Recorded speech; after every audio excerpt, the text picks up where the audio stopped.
spännande. Jag kommer fram till en av dagens svåraste passager. Som enligt kartan är en brant utförsbacke. Och utförsbackar är inte min starka sida. Det ser ut att vara grönt och ganska fint. Yes! För i det här vädret, det är inget roligt att gå i de här svabergen. Men då ska jag följa det här vattnet i evigheterna.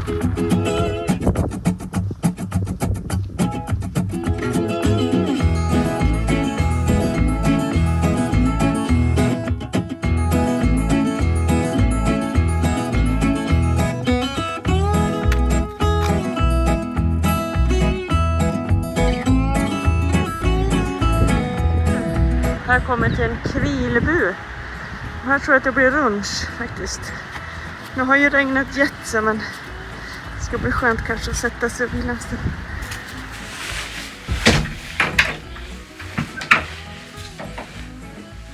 Oj! Britsar och karta. Det här känns ju mer som en hytta än en kvilbu. Men jag kommer sitta här och vila lite grann, tänker jag. Jag har följt Baugevattnet till den här kvilebun. Och det är någonstans här som jag börjar komma fram till att jag ska nog ta och följa Nordlandsruta söderut och se hur långt jag kommer. För kroppen, den börjar vänja sig med den här grisen. Och så gillar jag den här rytmen som man får av dagarna som bara går och rullar på. Så efter en lunchpaus, då trampar jag mig vidare. En väldigt fin nedbu. Det tackar vi för. Och alltid någon form av arkitektonisk bro i Norge. Spännande. Det var gott.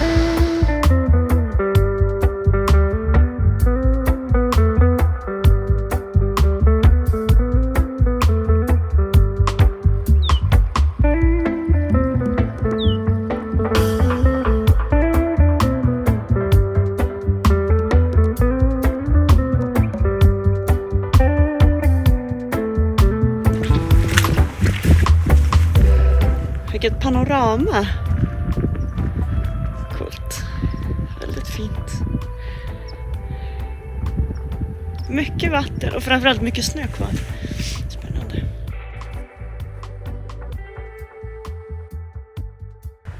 Det var en ganska lång dag.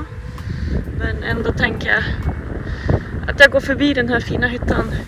Det är så märkligt. Det finns så många fina hytter och stugplatser i Norge.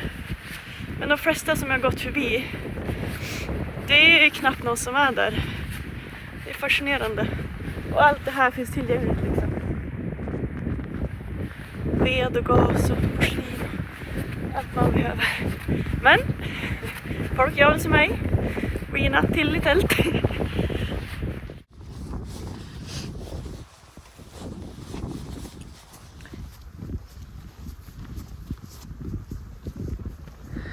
Här ser man att sommaren har inte kommit lika långt här. Jag är bara på 700 meter över havet, men det ligger fortsatt snö och is i vattnet. Det är bra att tänka på för kommande dagar, tänker jag.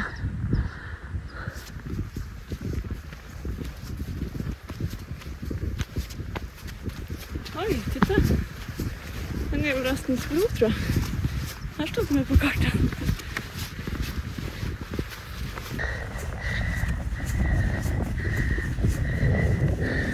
Där är vi glaciären. Fint. Vatten åt alla håll här. Det var väldigt häftigt.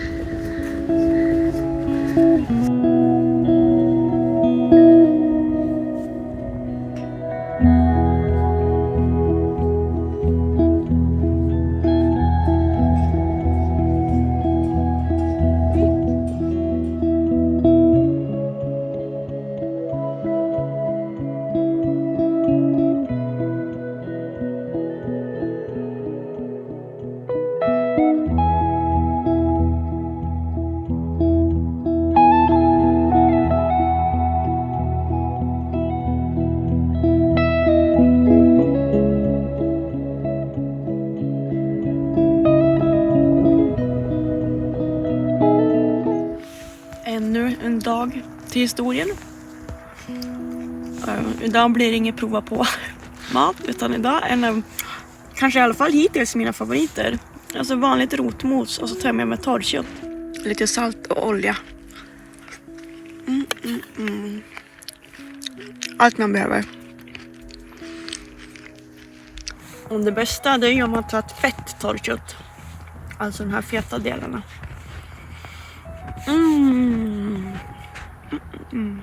Bra energi. Godnatt.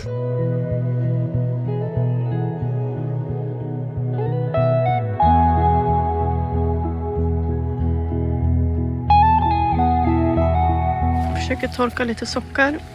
Äter frukost. Och det är en regntung dag. Men jag ska till Röjsvattnet. Och där finns det bastu. Hoppas jag. Det står i alla fall det. 4 vad står på schemat. Så att jag vill börja de första i alla fall timmarna. Med relativt torra fötter och vara lite snäll mot blåsorna. För att de blir inte bättre alltså. Man får vara lite försiktig. Man måste torka socker så att man inte är för nära. Ull har ju en viss tendens. Och fiberna att bryta. Nu rör jag dem också så att de får vara i rörelse.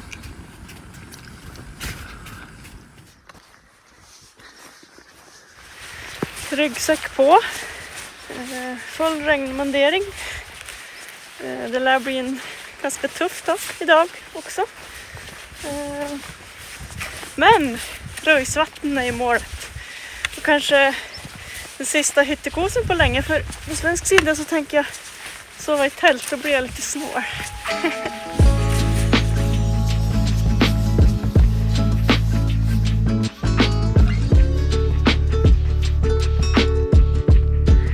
Det är väldigt tydligt att vi måste ha kommit till något sommarbete. För det, nu är det stigar kors och tvärs överallt. Skitsvårt att hitta värdarna ibland. Så du bara fokusera. Jag har aldrig sett så många gränsrösen på rad faktiskt. Press. Och så hämta andan lite.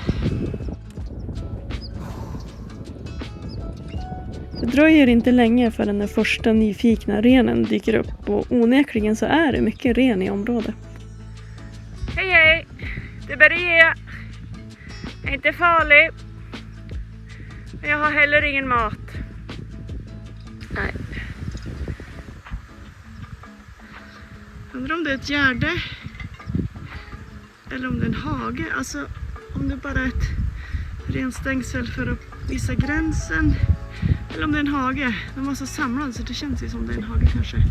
De har stuga precis i nerkanten också.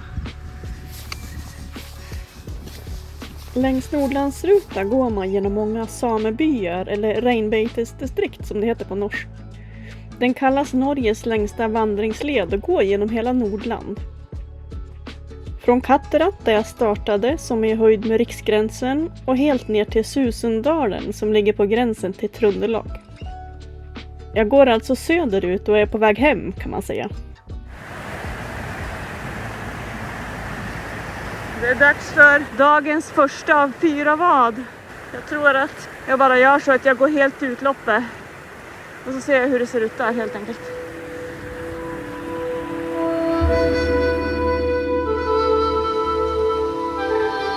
Det är många vad och jag är mån om att hålla min packning torr.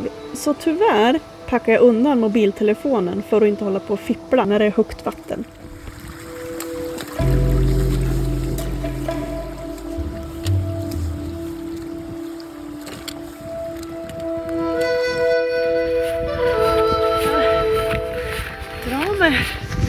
Jävla baklänges, jag har inte sett folk eller någonting på. Det var 6 dagar. 5 dagar åtminstone som jag pratade med. Men titta här! Va? Det syns lite dåligt. Men det är någonting som är orangefärgat. Där! Är det ett tält eller någon som hänger ut något eller?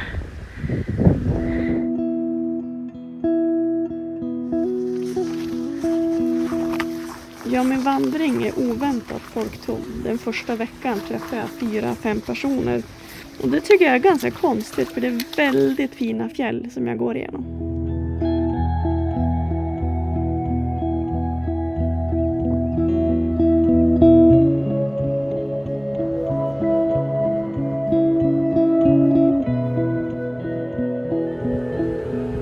Två sådana där har jag sett på 4,5 dagar som jag gått längs Nordkalottenleden.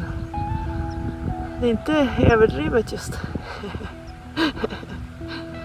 Jag har något tur som har gått på de här två. Ibland blir man glad när man äntligen ser bron. Jag har gått längs det här vattnet ungefär 2 timmar. Det är ett ganska långt vatten. Du frågar mig. Så en bro, väldigt välkommet. Ja, en väldigt fin bro dessutom. Jag tror jag måste ta en paus för diverse behov så att säga.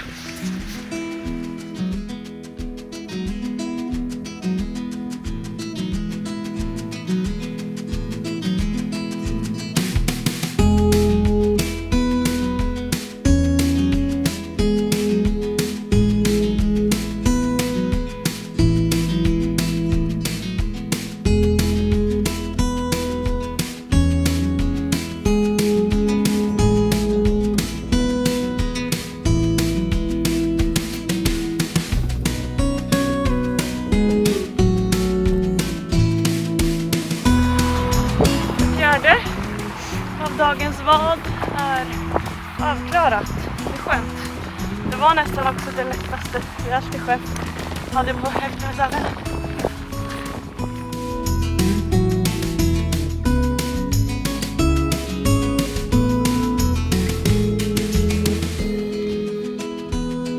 Då ska jag bara 1300 höjdmeter till stugan. Så hur lång tid det tar, men det spelar ingen roll. För till Höktekos, nu ska jag upp där. Och så upp.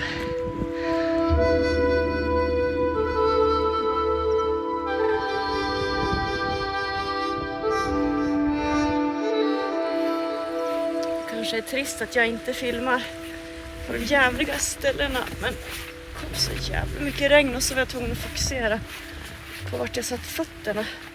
Jag har kommit här igenom bort hela vägen. Mycket sten och 1000 gånger svårare när det regnar också. Men nu har det gett sig. Kanske svårt att se hur brant det är. Det är ganska brant faktiskt.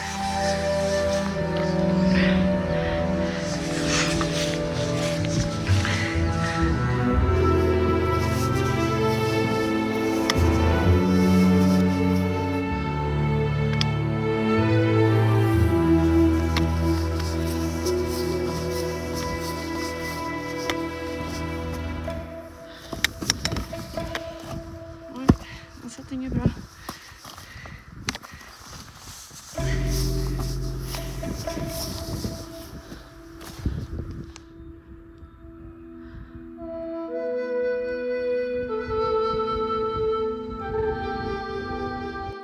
Jag har gått så länge så att jag börjar hallucinera.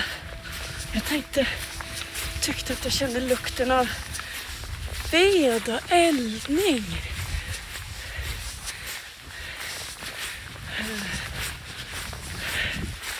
Men vart kommer den ifrån? Önskedrömmarnas land. Vart är det någonstans?